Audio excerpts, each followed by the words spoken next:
Shalom sahabat Kalimatullah dimanapun berada. Apa kabar sahabat Kalimatullah semua? Saya berharap sahabat semua ada dalam keadaan sehat dan selalu di dalam pertolongan Tuhan kita Yesus Kristus. Terus dukung perkembangan channel ini dengan cara like, komen, dan subscribe.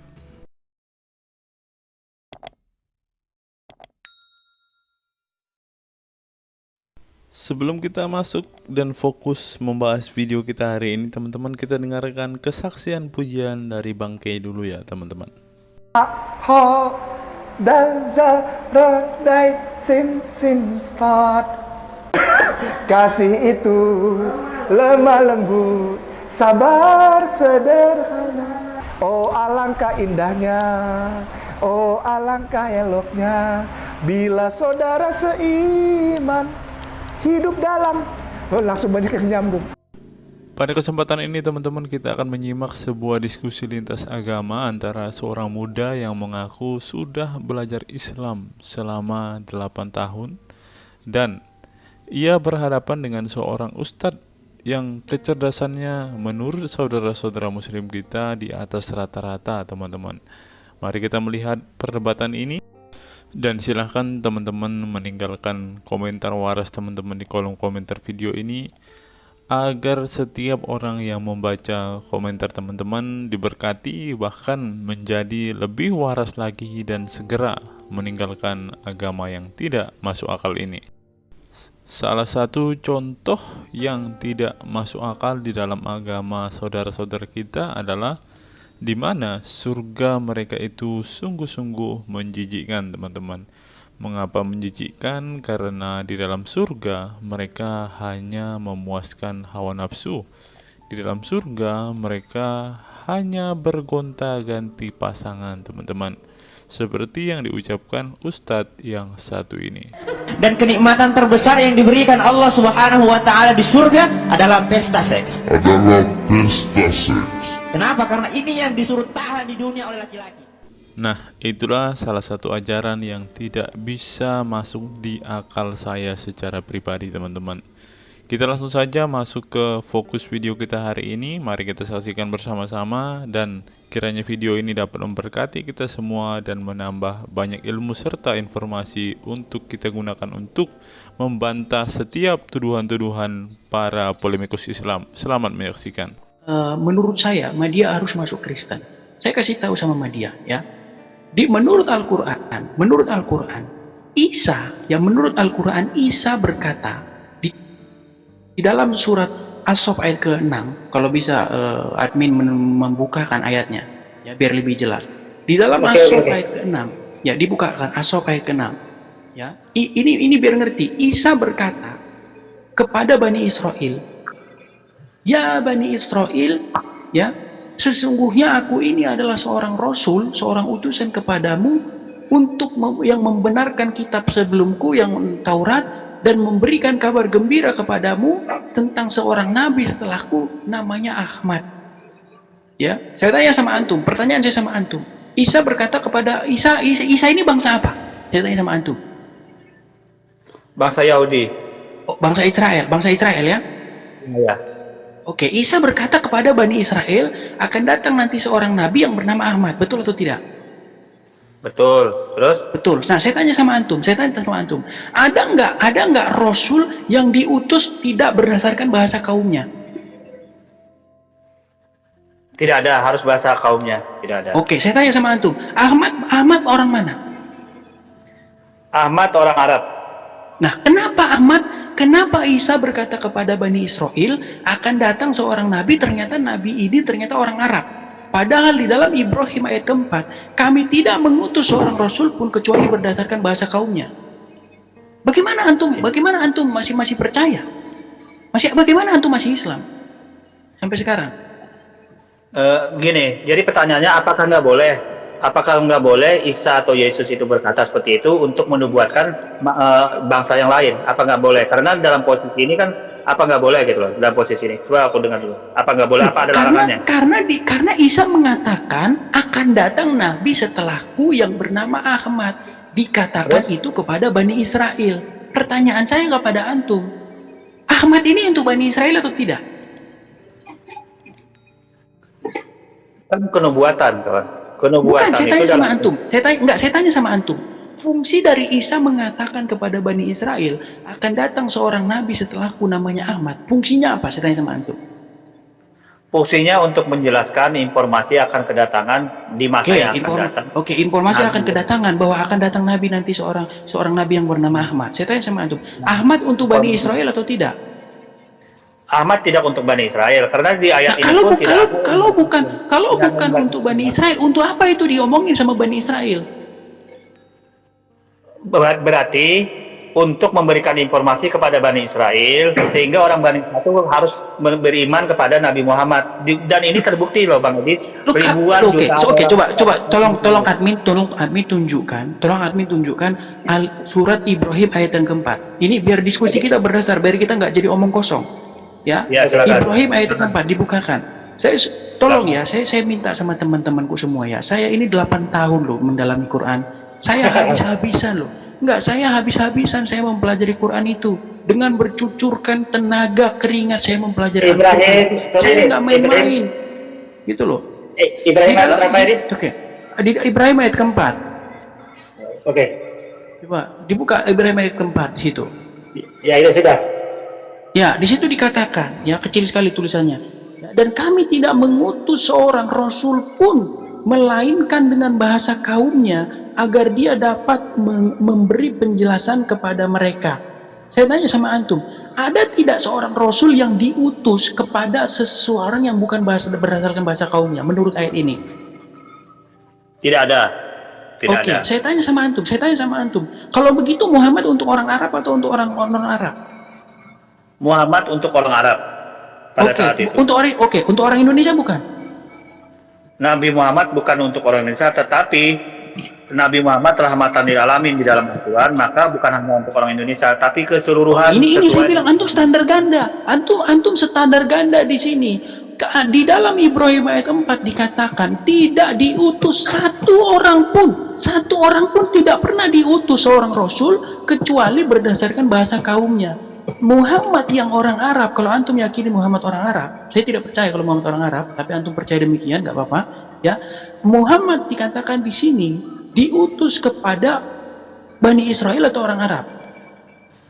Muhammad diutus untuk pada saat itu di bangsa Arab, ya. Untuk Arab. Terus apa hubungannya dengan bangsa lain? Karena Muhammad kan tidak diutus kepada bangsa lain. Muhammad diutus kepada bangsa lain atau tidak? Karena ada ayat di dalam Al-Quran yang menjelaskan Nabi Muhammad itu diutus untuk sekalian alam rahmatan lil alamin. Ada ayatnya di dalam Al-Quran yang menjelaskan. Apakah itu tidak bertentangan dengan Ibrahim ayat keempat yang mengatakan tidak seorang rasul pun diutus kecuali berdasarkan bahasa kaumnya? Ya, itu artinya tidak bertentangan. Kenapa tidak bertentangan? Kalau Nabi Muhammad itu diutus bahasa lain tidak mengerti nanti firman-firman Tuhan yang diturunkan kepadanya. Itu maksudnya, ya. Artinya untuk dasarnya di mana? Enggak, dasarnya di mana? Kita kembali loh, gini loh. Isa berkata kepada Bani Israel, "Ya Bani Israel, ya, sesungguhnya aku ini adalah utusan Allah, ya, yang membenarkan kitab-kitab yang ada padamu dan memberikan dan seterusnya. Intinya begini, Isa mengatakan begini, akan datang seorang nabi setelahku mim ba'di ismuhu Ahmad, yang bernama Ahmad. Saya tanya sama antum, untuk apa Isa berkata kepada Bani Israel tentang akan datangnya nabi setelahku yang bernama Ahmad, sementara Ahmad bukan untuk Bani Israel?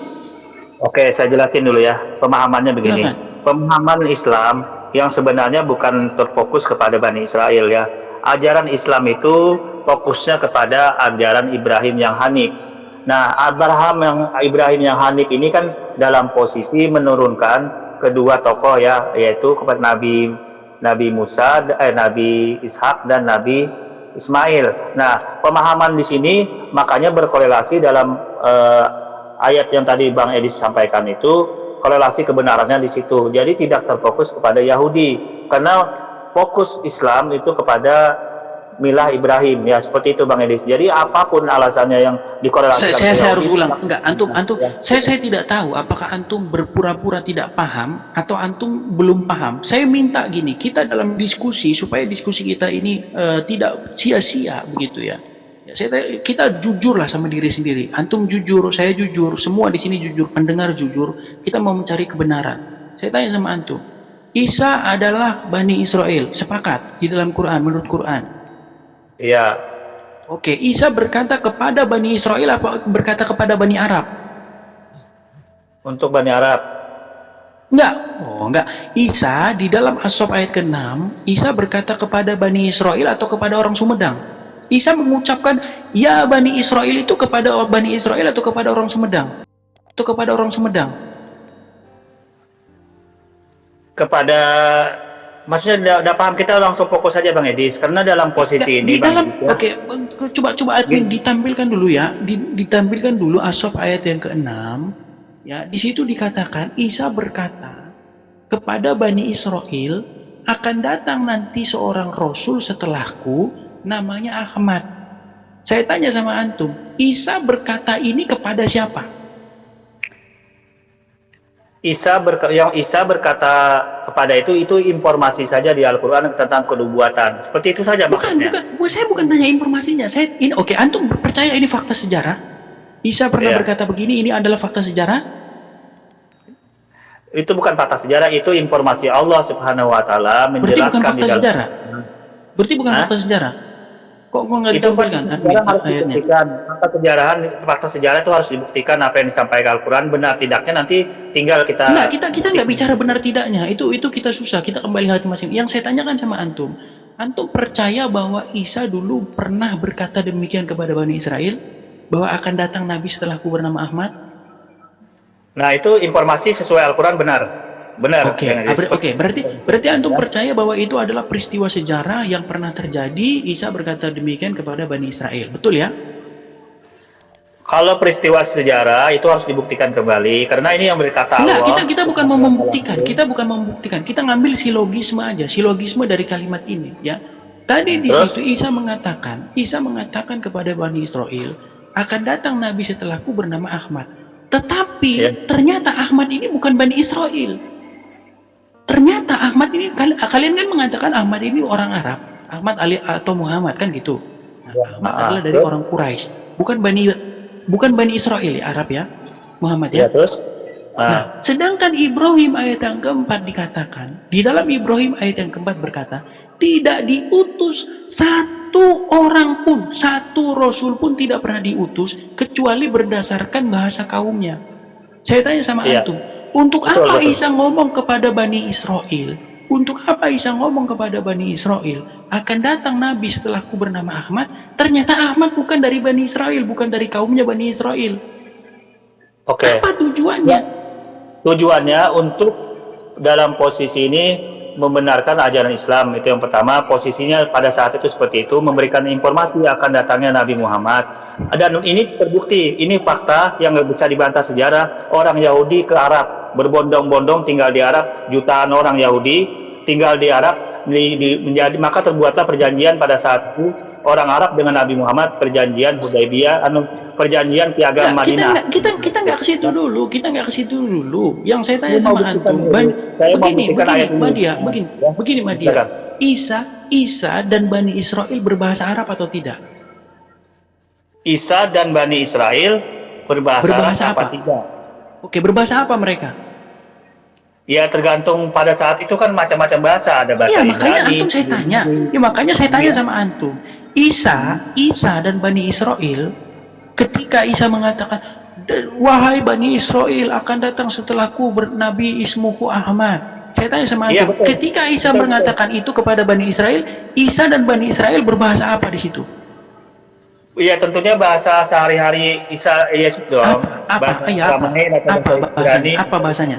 Tahu. Ya, apa informasi sebenarnya? Kan 3 macam bahasa di sana. Ada bahasa penjajah, ada bahasa Ibrani, ada bahasa Aramain, kan 3 poin itu di situ. Yang dipakai Isa. Pertanyaan saya sama antum, bahasa apa? Ringkas saja, bahasa apa? Inggris, Yunani, Spanyol, Aram atau bahasa apa? Kalau mengikuti ajaran Anda kan bahasa Yunani, apakah Isa dalam posisi itu bahasa Yunani? Kok jadi mengikuti ajaran saya? Kita bicara agama antum, gak ada hubungannya dengan ajaran saya. Di dalam Injil tidak ada Isa. Kami tidak kenal Isa, gitu loh. Yang saya tanya sama antum, Yang saya tanya sama antum, ketika Isa mengatakan kepada Bani Israel akan datang Nabi setelahku ismuhu Ahmad, saya tanya sama antum, Isa mengatakan kepada Bani Israel, Isa dan Bani Israel berbahasa sehari-hari bahasa apa? Oke, kalau dalam informasi ini, karena dalam posisi Injil itu diturunkan kepada Isa atau Yesus itu, tentunya dalam bahasa Ibrani atau Aramain, sesuai Oke, saya catat. Isa mengatakan itu dalam bahasa Ibrani dan atau dalam bahasa Aram, ya. Saya sepakat dengan antum, ya. Saya sepakat dengan antum. Nah, pertanyaan saya sama antum, Muhammad berbahasa Ibrani dan berbahasa Aram tidak?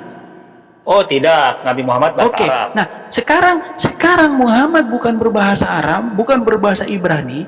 Lalu kita tabrakkan ini dengan Ibrahim ayat keempat yang mengatakan tidak seorang rasul pun diutus kecuali berdasarkan bahasa kaumnya. Menurut Al-Quran, setiap rasul diutus hanya berdasarkan bahasa kaumnya. Tidak ada seorang rasul yang diutus kepada kaum yang berbeda bahasanya. Menurut Ibrahim ayat yang keempat. Nah, saya tanya sama antum, lalu apa fungsinya Isa berkata kepada Bani Israel akan datang Nabi setelahku bernama Ahmad? Tujuannya apa kepada Bani Israel?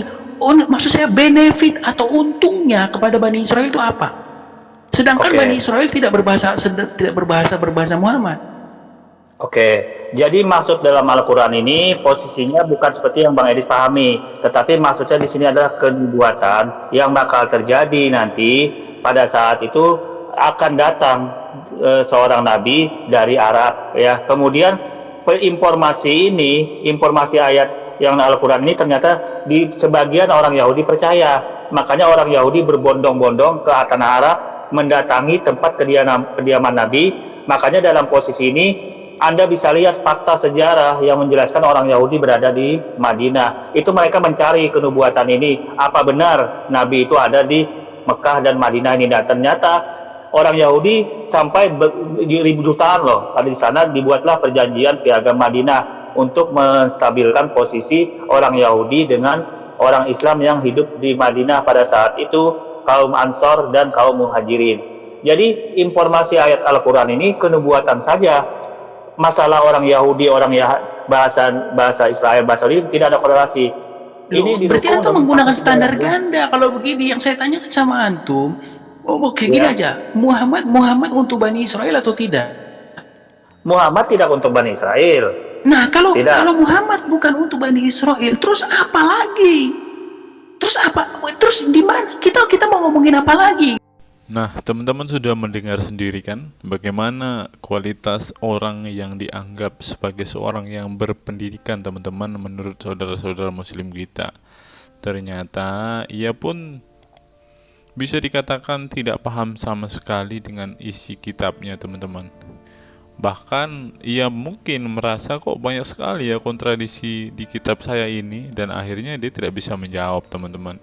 Saya teringat dengan satu perkataan seorang ustadz, teman-teman. Ustadz ini mengatakan bahwa memang benar saudara-saudara muslim kita itu hanya suka membaca Al-Quran, suka berbahasa Arab, tetapi pada kenyataannya mereka ini, teman-teman, ternyata adalah orang-orang yang tidak paham sama sekali dengan apa yang mereka baca, teman-teman. Dan akhirnya Ustadz ini mengatakan bahwa saudara-saudara muslim kita ini seperti keledai, teman-teman. Mari kita dengarkan apa yang disampaikan Ustadz ini. Kita bangga menghafal Al-Quran tapi tidak memahami Al-Quran. Senang mengulang berbahasa Arab tapi tidak mengerti bahasa Arab. Suka membaca Al-Quran tapi tidak memahami maknanya. Akhirnya apa? Menjadi keledai di Indonesia. Tidak sampai di situ saja, teman-teman. Menurut NU Online, seperti yang disampaikan oleh Gus Baha, ingin umat Islam banyak baca Al-Quran meski tak paham maknanya. Teman-teman bisa baca sendiri ya judul artikel ini. Artikel ini mengatakan seorang Gus ingin umatnya itu semua umatnya dia ingin bahwa mereka harus mau dan rajin membaca Al-Quran, teman-teman. Walaupun ya pada kenyataannya apa yang mereka baca mereka tidak ketahui. Apa yang mereka baca mereka tidak tahu maknanya, teman-teman. Mari kita dengarkan dan lihat Apa isi dari artikel yang diransir oleh NU Online ini, teman-teman? Jakarta NU Online. Rais Syuriah Pengurus Besar Nahdlatul Ulama PBNU Kiai Haji Ahmad Bahaudin Nur Salim yang biasa dikenal dengan Gus Baha mengingatkan umat muslim atau umat Islam untuk memperbanyak membaca Al-Quran meski tidak memahami maknanya. Waduh, gak bahaya kah ini? Ustadznya mengatakan harus baca saja Al-Quran walaupun tidak paham. Wah, bisa-bisa umat Islam jadi keledai se-Indonesia nih, seperti yang dikatakan Ustadz yang barusan tadi. Karena semuanya disuruh baca, disuruh hafal, tidak peduli tahu atau tidak arti dan maknanya. Aduh, bagaimana ini teman-teman? Sebagai kitab suci, Al-Quran harus lebih dekat dengan umat Islam. Cara mendekatinya bisa dengan mempelajari dan memahami kandungan Al-Quran atau membacanya. Membaca Al-Quran lebih bernilai ibadah, terutama di bulan suci Ramadan. Saya paling sangat ingin di Ramadan ini banyak membaca Al-Quran, baik membaca secara qiraatan saja atau lebih jelasnya. Sebagaimana dikutip NU Online dari akun YouTube Santri Gayeng. Menurut Gus Baha, membaca Al-Quran tidak harus menunggu paham arti dan tafsirnya. Sebab membaca Al-Quran dari huruf ke huruf sudah bernilai ibadah. Meskipun seorang yang membacanya itu tidak paham arti dan maknanya. Terlebih ketika membaca dan kemudian menjadikan isi Al-Quran sebagai bimbingan hidup. Gus Baha mencoba melogikakan orang yang membaca Al-Quran tetapi tidak memahami maknanya. Ia menjelaskan ketika seseorang membaca Al-Quran dan tidak paham maknanya, maka seseorang itu hanya menyibukkan diri dengan kalamullah. Hal ini menurut Gus Baha sesuatu yang baik. Tetapi Ustadz yang tadi mengatakan kalau hanya bisa membaca tetapi tidak ngerti maknanya, mereka sama dengan keledai di Indonesia. Nah, sekarang umat muslim bingung nih harus ngikutin yang mana. Mau jadi keledai atau hanya menjadi pembaca tetapi tidak tahu apa-apa nih. Lanjut teman-teman. Efek dari kesibukan dengan kalamullah itu pasti tidak melakukan maksiat. Tetapi kalau kita melihat ya, kalau ada satu contoh kasus yang terjadi di pesantren kemarin kan teman-teman, di artikel yang kita baca sebelumnya, bahwa kejadian atau hal yang bersangkut paut dengan maksiat ini terjadi di dalam pondok pesantren teman-teman. Bagaimana ini Gus Baha? Kalau Anda mengatakan bahwa ketika orang sibuk dengan membaca Al-Quran dengan kesibukan membaca kalamullah dan bisa terhindar dari melakukan hal-hal maksiat, tapi kok di pondok pesantren malah terjadi maksiat nih Gus Baha, bagaimana ini? Lanjut, saya beri contoh, meskipun membaca saja dan tidak paham artinya, itu tetap baik. Ada orang yang semalaman itu duduk bersama keluarga, ngobrol ringan tentang masa lalu, cerita lucunya atau lucunya anaknya. Pada malam itu ditulis oleh malaikat bahwa keluarga ini tidak maksiat, tidak dugem, tidak narkoba, dan tidak ke tempat maksiat, jelasnya. Gus Baha mengatakan keberkahan dari seorang muslim atau muslimah menyibukkan diri bercengkrama bersama keluarga, asik guyon dengan teman dan tetangga adalah tidak melakukan maksiat dan tidak macam-macam. Apalagi jika saat itu membaca Al-Quran. Hal ini sesuai dengan kajian ilmu usul fikih yang dipelajari Gus Baha dari Al-Makfurlah Kiai Haji Maimun Zubair.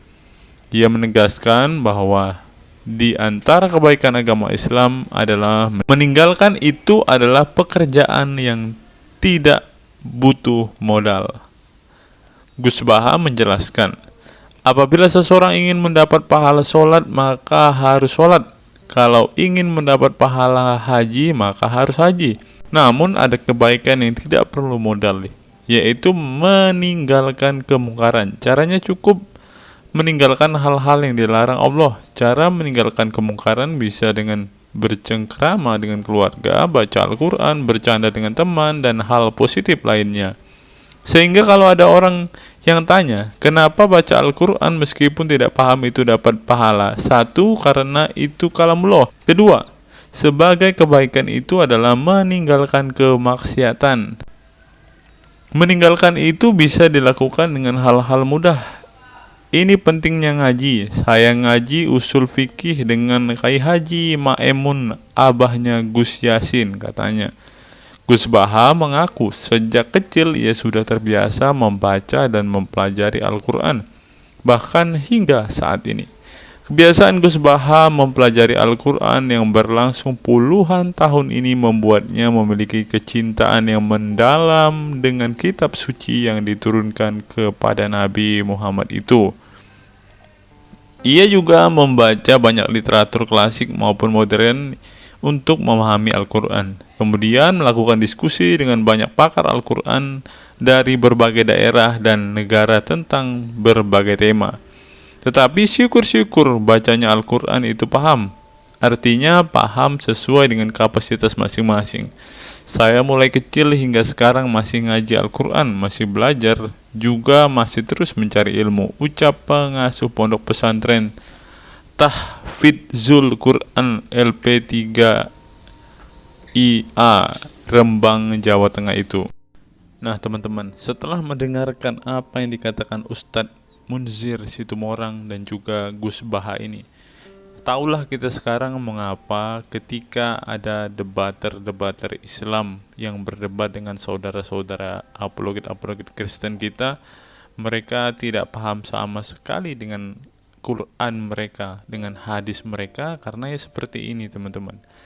Membaca Al-Quran, menghafal Al-Quran itu adalah sebuah ibadah bagi kepercayaan mereka teman-teman. Walaupun mereka tidak paham apa yang mereka baca, walaupun mereka tidak mengerti sama sekali apa yang mereka baca teman-teman, yang penting dibaca saja, itu adalah sebuah amal baik. Nah teman-teman, kita belajar bahwa ketika apologet Kristen berdebat dengan para apologet Islam atau dengan para polemikus Muslim, inilah yang terjadi teman-teman. Mereka tidak paham sama sekali ketika mereka ditanya isi hadis dan Qur'annya. Karena pada intinya atau pada kenyataannya, seperti pengakuan dua ustadz ini tadi, bahwa memang benar umat muslim itu hanya senang membaca, hanya suka membaca, hanya suka mengimani, tetapi tidak paham sama sekali dengan apa yang mereka baca dan imani teman-teman. Sebagai contoh teman-teman, kita kalau melihat perdebatan antara Gurunda Zuma dengan apologet Kristen ya, ketika Zuma ditanyakan ayat-ayat Al-Quran atau hadis-hadisnya, Zuma pasti tidak pernah menjelaskan ayat dan hadis itu teman-teman. Alasannya ya kita tahu ya, sekarang ternyata memang Zuma pun ternyata hanya hafal, hanya suka membaca, tetapi tidak paham dan tidak mengerti sama sekali dengan apa yang mereka baca dan hafalkan teman-teman. Ya, jadi kita bisa ambil kesimpulan bahwa orang-orang model seperti ini sama seperti keledai di Indonesia, seperti yang diungkapkan oleh Ustadz Munzir Situmorang tadi teman-teman. Apa pendapat teman-teman setelah menyimak video ini? Silahkan tuliskan komentar waras teman-teman di kolom komentar video ini, agar banyak orang semakin waras dan semakin sadar bahwa hanya Yesuslah satu-satunya Tuhan dan Juru Selamat. Hanya Yesuslah satu-satunya yang menyediakan surga bagi setiap orang yang percaya kepadanya. Salam waras, salam sadar. Sampai bertemu di video-video kita berikutnya. God be with you all.